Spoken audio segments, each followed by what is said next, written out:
Ya,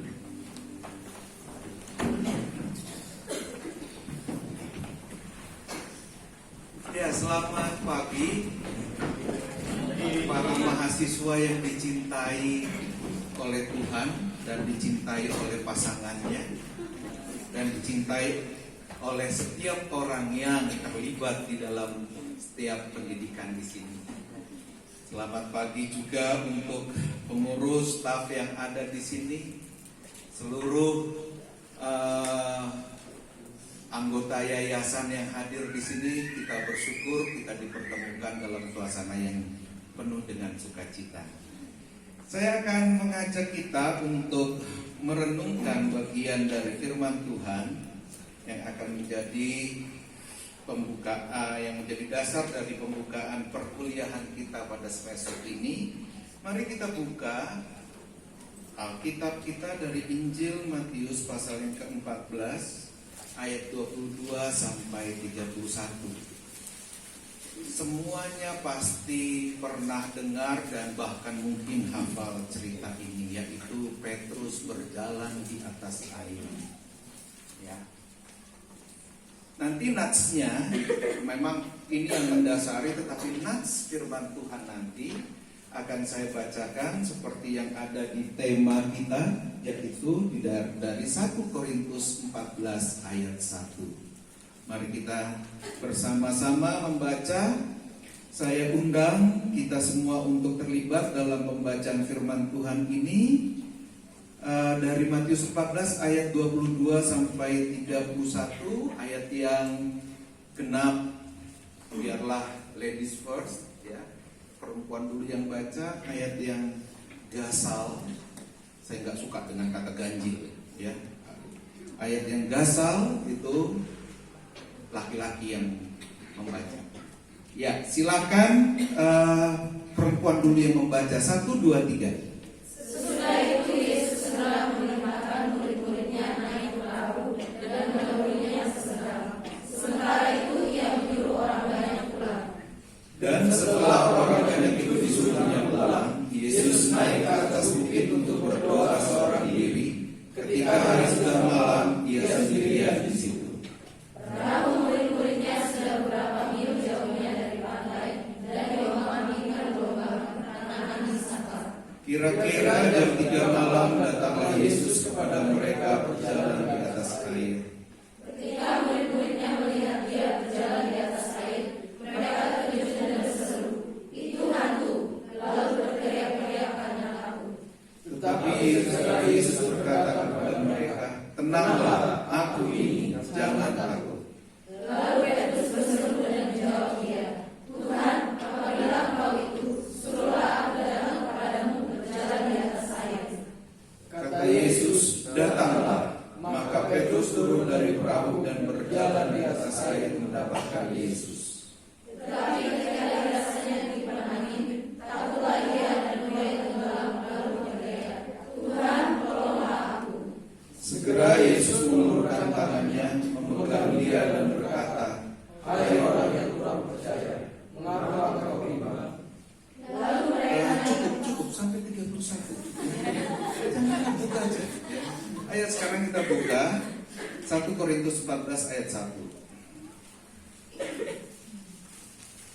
Sudah, kalau memang sudah, kita akan baca bersama-sama. Karena ini adalah tema kita selama 1 tahun pelajaran yang akan kita lakukan mulai sekarang. Sudah ya? Mari kita baca bersama-sama. Kejarlah kasih itu dan usahakanlah dirimu memperoleh karunia-karunia Roh, terutama karunia untuk bernubuat. Ya, demikianlah firman Tuhan. Berbahagialah kita yang mendengarkan, merenungkan, dan kemudian menjadi pelaku firman Tuhan. Saudara, saya akan memulai perenungan ini dengan sebuah kisah yang terjadi di Jepang pada zaman Tokugawa. Jadi pada zaman Tokugawa itu ada dan Jepang itu memiliki semangat hidupnya itu adalah semangat Bushido. Semangat Bushido itu adalah mereka menamakannya jalan samurai. Tetapi bukan berarti mereka menjadi pembunuh, tidak. Semangat Bushido itu adalah semangat kejujuran. Semangat yang membuat bangsa Jepang itu menjadi bangsa yang besar. Ya. Lihat, pulaunya tidak sebesar, kira-kira sebesar Pulau Jawa, tetapi kemajuannya luar biasa. Karena semangat Bushido, semangat kejujuran, semangat untuk kerja keras, semangat meraih yang terbaik. Jika mereka tidak mampu untuk melakukan yang terbaik, bagi mereka lebih baik mati. Sehingga tidak heran dalam semangat Bushido itu setiap orang Jepang yang merasa kalah, dia akan bunuh diri. Tapi saya tidak akan berbicara tentang semangat Bushido-nya. Saya mau berbicara di zaman Tokugawa itu ada 2 orang yang menempuh jalan samurai atau yang memiliki semangat Bushido yang luar biasa, yaitu yang pertama bernama Musashi dan yang kedua Kojiro. Itu bisa kita baca di dalam, memang sudah dinovelkan, yang berjudul Musashi. Ya nggak banyak, hanya 500 sekian halaman. Ya, nggak tebal karena bacanya asik. Nah, Musashi dan Kojiro sama-sama orang yang memiliki keahlian samurai, punya semangat Bushido yang sama. Tetapi yang membedakan mereka, Musashi berjalan di dalam semangat Bushido yang murni, sedangkan Kojiro adalah orang yang mencampur adukan semangat Bushido-nya dengan kepentingan-kepentingannya. Yaitu dia mulai mencari jabatan di pemerintahan, dia mulai menggunakan kekuasaan-kekuasaannya dan seterusnya. Itu yang membedakan mereka. Sementara Musashi berjalan ke seluruh daerah-daerah Jepang untuk semakin mempertajam semangat dan juga mempertajam nilai spiritualitasnya. Kalau Kojiro sibuk di dalam limpahan kekayaannya dan juga segala kepentingannya. Kita bisa lihat semangat Bushido yang begitu baik itu juga bisa dibelokkan oleh berbagai macam kepentingan.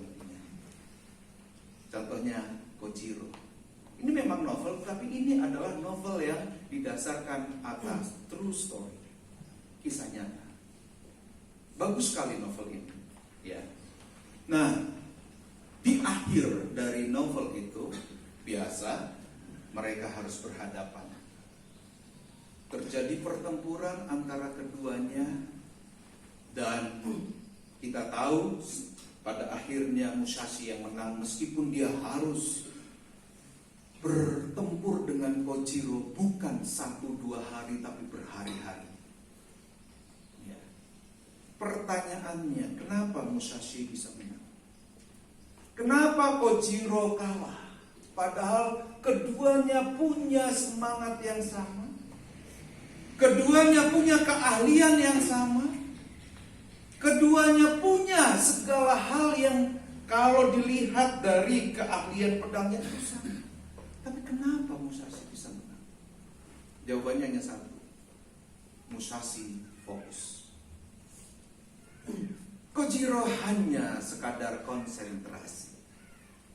Tahu beda fokus dan konsentrasi? Kalau fokus itu kita benar-benar menatap satu titik di depan dan kita tidak melihat kiri kanan. Seperti saudara ya, misalnya, lihat saya di sini. Pasti saudara melihat saya, tetapi di sisi lain sudut mata saudara memandang kiri kanan, tak? Ya kan? Nah, itu konsentrasi. Konsentrasi itu seringkali terpecah belah ketika kita melihat kiri kanan kita. Tidak fokus. Nah, Kojiro itu konsentrasinya terbuyarkan oleh berbagai macam keinginan-keinginannya. Dia tidak fokus pada jalan Bushido-nya, tetapi dia juga memikirkan kepentingannya, jabatannya, hartanya, dan seterusnya. Dan jadilah dia seorang samurai yang tidak murni. Dan ketidakmurnian inilah yang mengakibatkan Kojiro kalah oleh Musashi. Saudara kekasih Tuhan, fokus itulah sesuatu, itu adalah kata kunci ketika kita mau meraih sesuatu. Ketika para murid berada di sebuah perahu dan kemudian mereka diombang-ambingkan oleh angin sakal, mereka lupa terhadap segala yang mereka percaya. Mereka tidak punya fokus di dalam dirinya.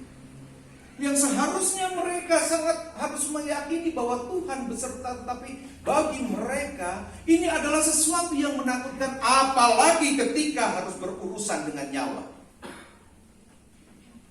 Akhirnya para murid ketakutan dan mereka mengatakan, tolong aku.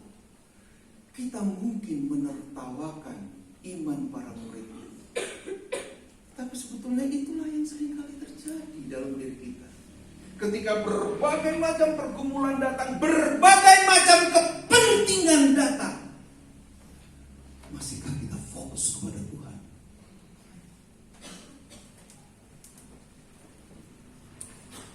Kepentingan itu bahkan mampu untuk menyisihkan Tuhan dari dalam diri kita. Kita tahu bahwa jalan ini adalah salah, tetapi karena aku punya kepentingan, masa bodoh. Kita akan menghalalkan segala cara untuk menggapai kepentingan kita. Bahkan mungkin kita akan menggunakan Tuhan untuk kita gunakan sebagai sarana, sebagai alasan demi kepentingan kita. Padahal kita tahu bahwa itu salah. Tapi demi sebuah kepentingan, kita akan melakukan hal apapun. Inilah keberdosaan yang sering kali kita lakukan. Saudara kekasih Tuhan, dalam situasi seperti itulah Yesus datang. Dia berjalan di atas air. Tapi yang luar biasa, ketika Yesus berjalan di atas air, muridnya tidak mengenal. Karena apa?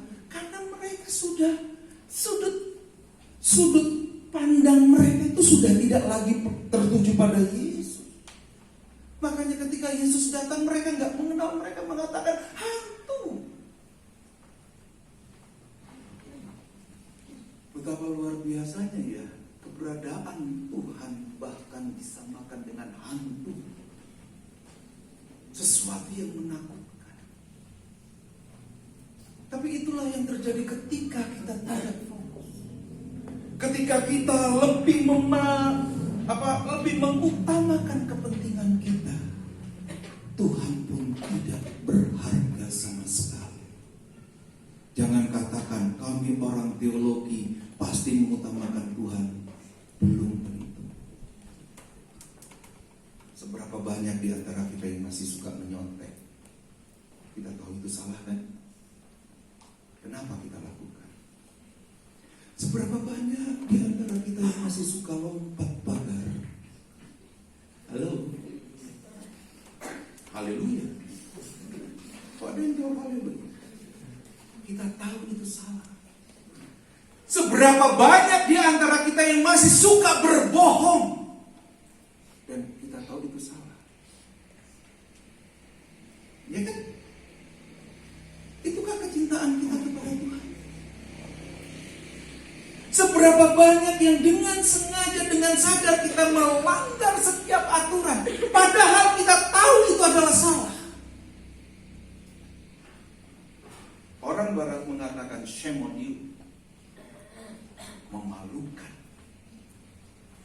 Sungguh memalukan. ketika ada nilai-nilai yang lebih diutamakan dibandingkan Yesus Kristus di dalam sekolah teologi ini. Memalukan, sangat memalukan. Kita tahu bahwa kita fokus kita adalah pada salib di depan kita. Tapi seringkali kita abaikan salib itu. Bahkan kita merasa ketakutan ketika salib itu datang. Kita akan mengatakan hantu. Karena kita lebih punya kepentingan, lebih punya segala hal yang akan kita raih, kita akan halalkan segala cara. Mari kita lihat selanjutnya. Tetapi kemudian Yesus menegaskan, jangan takut. Aku. Dia mengatakan, ini aku. Ego eimi. Ini aku. Jangan takut. Aku yang akan menjamin. Udah begitu masih Petrus pun tidak percaya. Kalau memang itu engkau, maka suruhlah aku berjalan di atas air. Sesuatu yang mustahil kan? Tapi Yesus mengatakan, oke, jalan sih. Dan keajaiban terjadi. Yesus menyuruh Petrus dan Petrus berjalan di atas air. Jangan katakan Petrus itu langsung tenggelam loh. Perhatikan ayat itu. Petrus pun berjalan di atas air. Petrus sempat berjalan di atas air. Kenapa dia bisa berjalan di atas air? Mari kita bayangkan. Ketika Petrus turun dari perahu, dia benar-benar melihat Yesus. Dia berjalan di atas air. Dia terfokus sungguh-sungguh kepada Yesus. Dia bisa berjalan di atas air. Tapi ketika fokusnya mulai terganggu, sudut pandang kiri kanan matanya sudah melihat bahwa air itu begitu bergelombang dan seluruh panca inderanya merasakan angin sakal yang keras. Fokus mulai terpecah. Apa yang terjadi? Petrus mulai tenggelam. Jadi bukan Petrus tidak bisa berjalan di atas air. Bukan. Petrus bisa berjalan di atas air. Tetapi ketika dia sudah pecah fokusnya, maka dia tenggelam. Nah, hal inilah yang diingatkan oleh Yesus dengan perkataan oligopistos. Bukan hai kamu yang tidak beriman, bukan. Yesus melihat Petrus punya iman. Tetapi imannya adalah iman yang kecil. Itulah yang disebut dengan oligopistos. Hai kamu yang beriman kecil, bukan hai kamu yang tidak percaya. Bukan. Hai kamu yang punya iman kecil, hai kamu yang beriman tetapi tidak berfokus kepada yang engkau imani. Hai kamu orang yang hanya percaya Yesus tapi tidak mempercayakan dirimu kepada Yesus. Jadi orang beriman kecil adalah orang yang percaya kepada Yesus tapi tidak mempercayakan dirinya. Pistos bukan hanya sekadar percaya, tetapi dia mempercayakan dirinya, menyerahkan dirinya dengan kesetiaan. Itulah arti pistis atau pistos. Itulah yang disebut dengan aman di dalam perjanjian lama. Jadi tidak cukup percaya pada Tuhan. Saya tahu bahwa kita ini adalah orang percaya pada Tuhan. Saya yakin seluruh Indonesia ini adalah orang yang percaya pada Tuhan. Tapi berapa banyak orang-orang yang percaya kepada Tuhan ini yang menjadi pengkhianat Tuhan. Hanya untuk kepentingannya. Bukan itu yang penting. Yang penting beriman. Yang penting adalah mempercayakan diri kita kepada Tuhan. Iman kepada Tuhan Yesus membutuhkan sikap yang fokus, hanya mengarahkan pada satu titik, yaitu pribadi Yesus.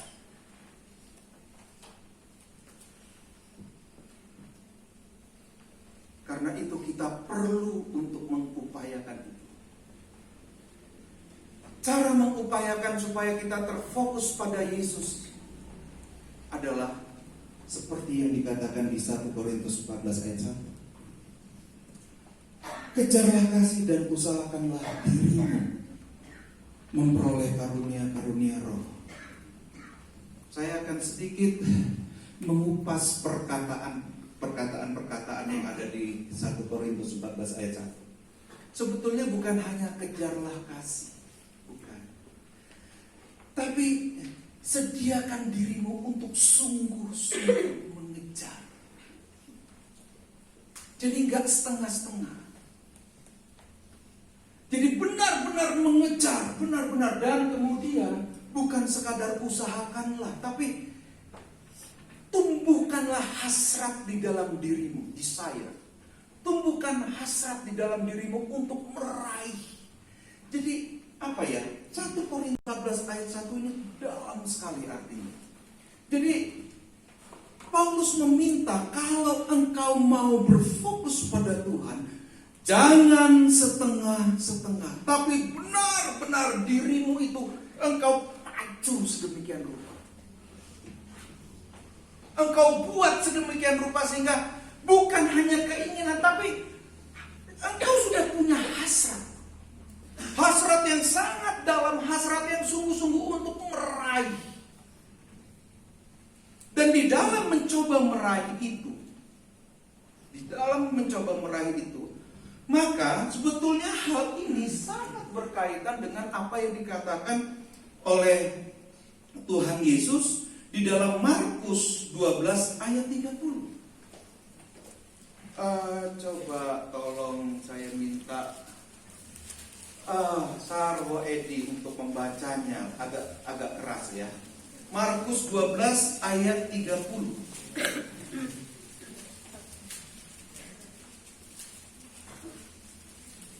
Markus 12 ayat 30. Kasihilah Tuhan Allahmu dengan segenap hatimu dan dengan segenap jiwamu dan dengan segenap akal budimu dan dengan segenap kekuatanmu. Ya. Untuk mengejar kasih dengan sungguh-sungguh dan untuk menumbuhkan hasrat yang sangat dalam demi memperoleh karunia roh, maka yang harus dilakukan oleh setiap manusia adalah mengintegrasikan IQ, EQ, dan SQ. Mengintegrasikan 3 kecerdasan yang menjadi nilai utama di dalam diri kita. Intelektual kita, dikatakan kasihilah Tuhan dengan akal budi, dengan kekuatan. Sengaja saya ambil Markus 12 bukan Matius 22, karena di dalam Matius 22 tidak ada kata kekuatan. Markus 12 itu lebih lengkap dengan mengatakan hati yang adalah pusat dari setiap nilai spiritualmu, juga jiwa, nilai emosimu, pengendalian dirimu, dengan setiap akal budimu, inteligensimu, dan semua kekuatan, berarti seluruh dirimu. Untuk mengejar karunia-karunia roh, engkau harus mengintegrasikan 3 kecerdasan ini. Jangan hanya mengandalkan intelektualitas. Orang yang memiliki intelektualitas tetapi tidak memiliki nilai-nilai spiritual dan juga kemampuan mengendalikan emosi, dia akan menjadi seorang diktator. Dia akan menghancurkan kehidupan. Tetapi jika seorang yang hanya mengandalkan nilai-nilai spiritual, tapi juga tidak memiliki intelektualitas, dia akan menjadi penipu-penipu. Karena dia akan memanfaatkan nilai spiritual hanya untuk kepentingannya. Semua harus terintegrasi. Orang beriman adalah orang pintar. Tidak ada orang beriman bodoh. Orang beriman adalah orang pintar. Karena dia mengintegrasikan antara seluruh tubuhnya ini. Orang beriman adalah orang jujur. Intelektualitasnya mengarahkan dia untuk menuju pada yang benar. Tidak menghalalkan segala cara. Fokus pada iman sangat membutuhkan kesungguhan untuk mengejar dan mengupayakan menumbuhkan hasrat di dalam diri kita. Nah, saudara-saudara, orang berintegritas adalah juga orang yang akan memiliki spiritual gift atau karunia-karunia roh. Yang dalam 1 Korintus 14 ayat 1 itu diterjemahkan dari kata pneumatikos, dan menarik sekali. Kata pneumatikos ini memiliki nada yang sama ketika Paulus mengungkapkan buah-buah roh di dalam Galatia 5 ayat 20. Kasih, sukacita, damai, sejahtera, kesabaran, kemurahan, kebaikan, kesetiaan, kelemah lembutan, dan penguasaan diri, 9 buah roh. Itu senada dengan apa yang disebut dengan karunia roh, yaitu spiritual gift, pneumatikos. Dan yang menarik lagi adalah di dalam Galatia 5 ayat 22, buah-buah roh itu bukanlah masing-masing berdiri dan terpisah sendiri-sendiri, tetapi itu adalah satu kesatuan. Orang yang memiliki kasih itu adalah orang yang juga sabar, lemah lembut, memiliki penguasaan diri. Makanya buah roh dibuka dengan kasih dan ditutup dengan penguasaan diri. Jangan pernah mengatakan aku punya kasih, tapi kita sebetulnya adalah orang yang tidak sabar. Bohong. Bohong. Jangan pernah katakan, oh aku orang yang bersuka cita, tapi kita punya kecemburuan terhadap orang lain. Itu bohong. Alkitab tidak pernah membangun sebuah pemahaman yang berdiri sendiri-sendiri. Firman Tuhan selalu berbicara tentang satu kesatuan roh. Makanya kalau berbicara tentang karunia roh, kita berbicara tentang semua kesatuan di dalam buah-buah roh itu sendiri. Orang-orang yang memiliki karunia roh adalah orang yang memiliki buah-buah roh. Itu artinya, kalau dikatakan 1 Korintus 14 senada dengan memiliki nada yang sama dengan Galatia 5 ayat 22 itu. Orang yang memiliki karunia-karunia roh adalah orang yang sebelumnya sudah memiliki buah-buah roh, karena dia mengupayakan terus dirinya untuk mendapatkan apa yang disebut dengan spiritual gift. Jadi jika kita punya karunia bernubuat, tetapi sebetulnya kita masih punya kebencian terhadap orang lain, itu adalah sebuah kemustahilan. Karunia bernubuat, karunia berbahasa roh, karunia apapun yang disebut dengan karunia-karunia roh, itu akan datang kepada kita ketika kita sudah dipenuhi dengan 9 buah roh itu di dalam diri kita. Jangan pernah kita mengaku punya karunia roh kalau kita sendiri belum mempunyai buah-buah roh di dalam diri kita. Karena itu adalah satu kesatuan yang tidak pernah dipisahkan oleh Tuhan.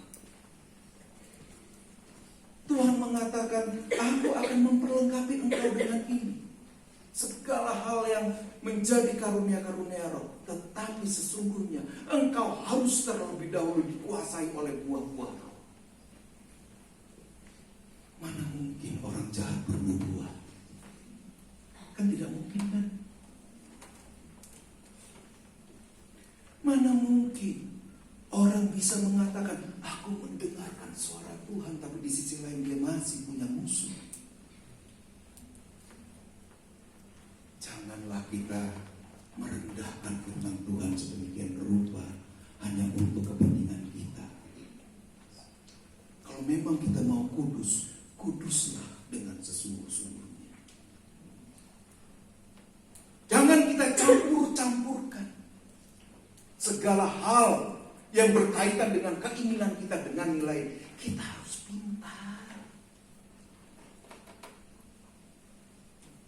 Bagaimana saudara bisa mendampingi jemaat saudara nanti kalau saudara tidak punya kepintaran? Hanya berdoa. Berdoa itu penting. Tetapi jika tidak diikuti dengan segala hal yang baik, maka doa hanyalah sebuah proposal. Tidak ada artinya. Makanya lengkapi saudara. Saudara berkuliah di sini untuk memperlengkapi diri saudara. Supaya saudara mendapatkan karunia roh, makanya harus punya ini. Jadi kalau kita bisa lihat di sini, prinsip di dalam Alkitab bukan either or, tetapi both and. Bukan ini masalah ini atau ini.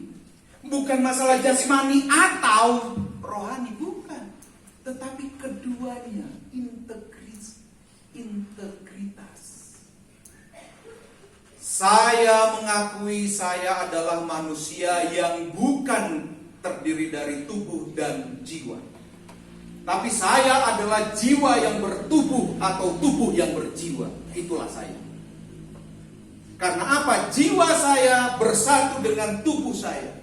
Yang disebut dengan firman Panjaitan di sini adalah roh saya di dalam, jiwa saya di dalam, menyatu dengan tubuh saya.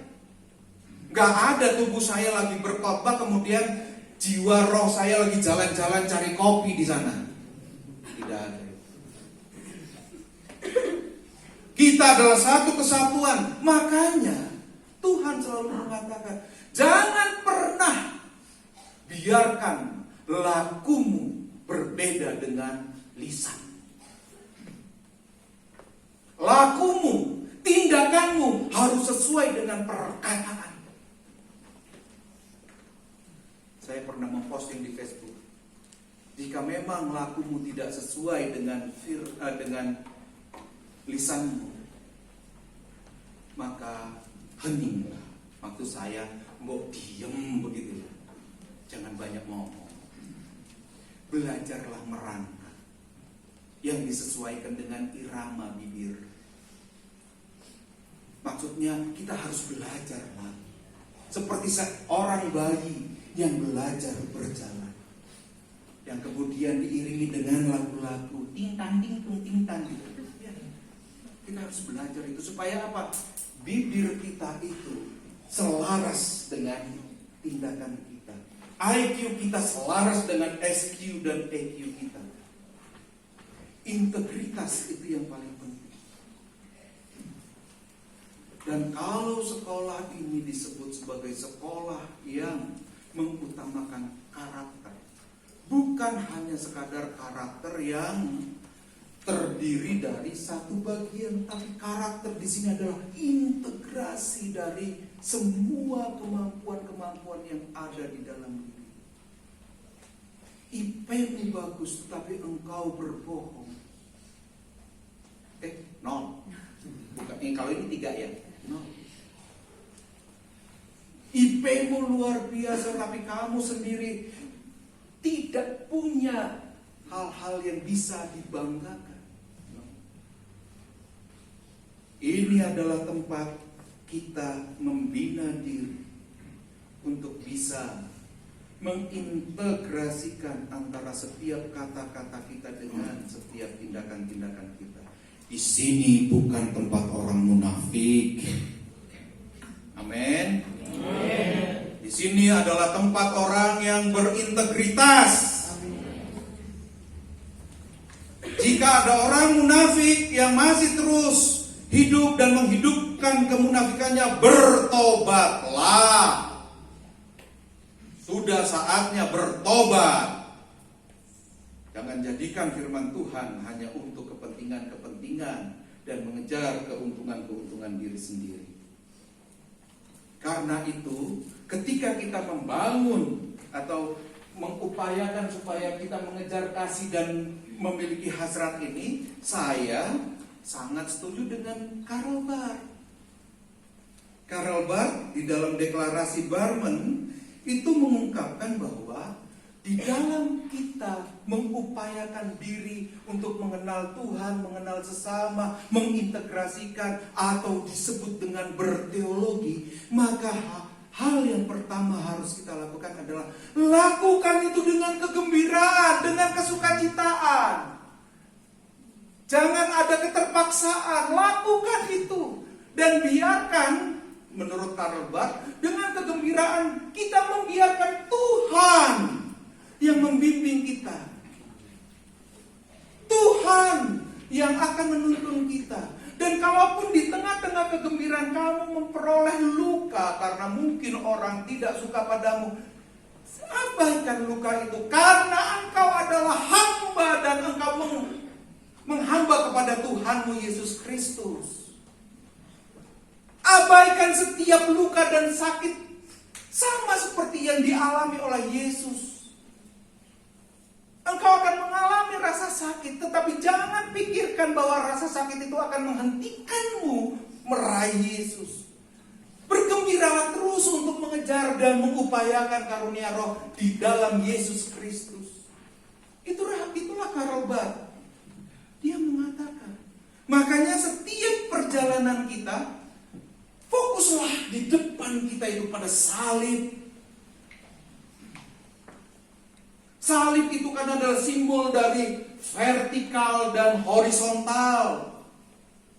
Fokuslah untuk mencintai Tuhanmu dan mencintai sesamamu.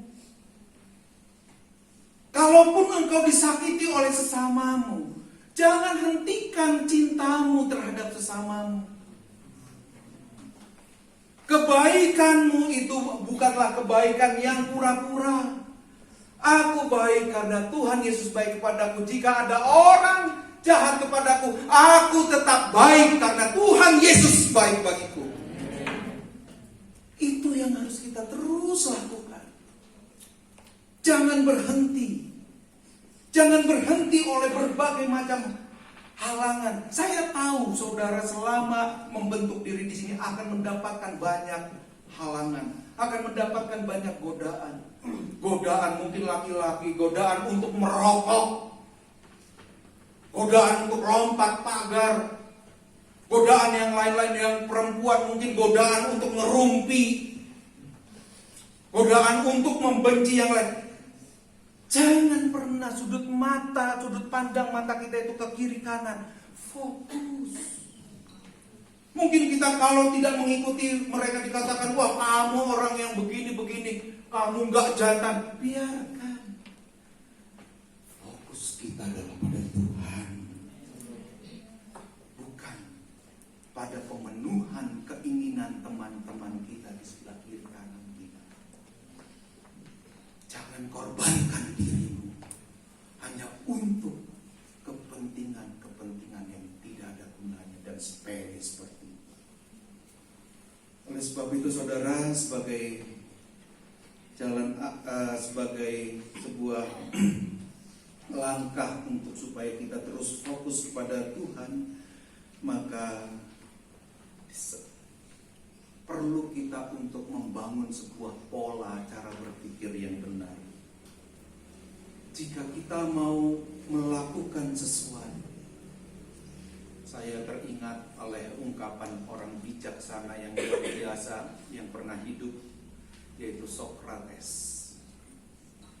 Kalau kita mau fokus dan mau menjadi orang yang baik, maka pertimbangkanlah setiap tindakan kita ini dengan 3 pertanyaan. Ketika kita mau mengambil tindakan, tanyalah, apakah tindakan yang akan saya lakukan itu benar? Kalau tidak benar, jangan lakukan. Sekali lagi, kalau tidak benar, jangan lakukan. Oke, tindakan itu benar. Filter kedua, apakah tindakan yang saya lakukan itu baik, bermanfaat? Apakah ketika aku melakukan tindakan ini akan membahagiakan, membawa kesukacitaan bagi orang? Kalau tidak, jangan lakukan. Tapi kalau ia lakukan, tetapi belum berhenti. Yang ketiga, sudah benar, sudah baik. Menurut Sokrates, satu lagi, apakah tindakan yang akan kamu lakukan itu berguna? Berguna bagi dirimu, berguna bagi sesama. Ketika engkau merokok, apakah itu berguna? Hanya orang bodoh lah yang merokok, karena dia menghancurkan dirinya sendiri. Sadarlah itu. Hanya orang yang gak mengenal dirinya lah yang bisa melakukan hal-hal yang jelas-jelas salah, tapi dilakukan.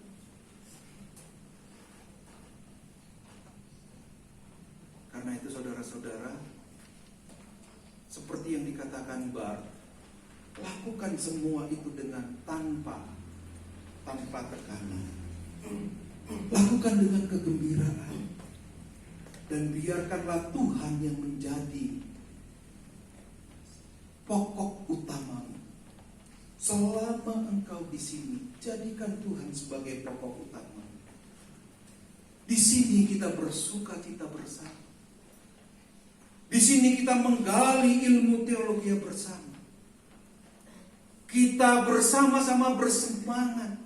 Saya tuh kalau udah mengajar itu pasti semangat. Dan saya senang sekali ketika mahasiswa itu semangat. Bersemangat diskusi, bersemangat mencari Tuhan. Di sini tempatnya. Tapi di sisi lain kita pun harus terus menjaga supaya semangat kita itu kemudian kita padukan dengan setiap tindakan-tindakan kita. Berteologi, mengejar kasih, dan menghasratkan diri untuk mendapatkan karunia-karunia roh itu adalah sebuah kegembiraan yang tidak pernah bisa kita dapatkan di luar sekolah ini. Menjumpai Tuhan itu adalah sebuah hasrat yang luar biasa, yang begitu menggembirakan kita. Menjumpai Tuhan bukan hanya sekadar menjumpai di dalam roh, tapi menjumpai Tuhan di dalam setiap wajah-wajah orang yang ada di sekitar kita. Saya melihat Tuhan di dalam wajah saudara-saudara. Dan inilah adalah kegembiraan saya. Ini adalah kesukacitaan saya. Saya bersyukur bahwa Tuhan menampakkan diri di dalam diri saudara-saudara. Makanya jangan punya semangat untuk menyakiti sesama ya. Oke, setuju ya? Jangan punya. Ketika engkau menyakiti sesamamu, engkau menyakiti Tuhan. Oleh sebab itu, mari mulai sekarang kita bangun semangat kita, membangun iman kita dengan berteologi secara gembira. Tidak ada yang ini kan merasa tertekan kan ketika belajar teologi kan? Ketika banyak tugas jangan katakan ya tugas lagi kan? Oke, asik tugas. Nah, dengan tugas aku mencari Tuhan. Oke? Ya kita tepuk tangan dong. Semangati dirimu. Tidak ada hal kita mencari menemukan Tuhan. Semakin banyak tugas, semakin ada kesempatan untuk mencari Tuhan. Semakin banyak tugas, semakin kalian pintar. Orang pintar adalah orang beriman. Ya, jangan dipisahkan itu. Orang beriman juga adalah orang pintar. Nah, sekarang kita mempersiapkan diri untuk bisa menjadi hamba-hamba Tuhan yang beriman tapi sekaligus pintar. Sehingga nanti kalau ke gereja, sesudah lepas dari sini, pikiranmu bukan duit, pikiranmu bukan tahta, pikiranmu bukan jabatan, tapi Tuhan yang adalah Raja gereja dan Raja bagi. Itulah kepintaran di dalam iman. Pemain musik, mari.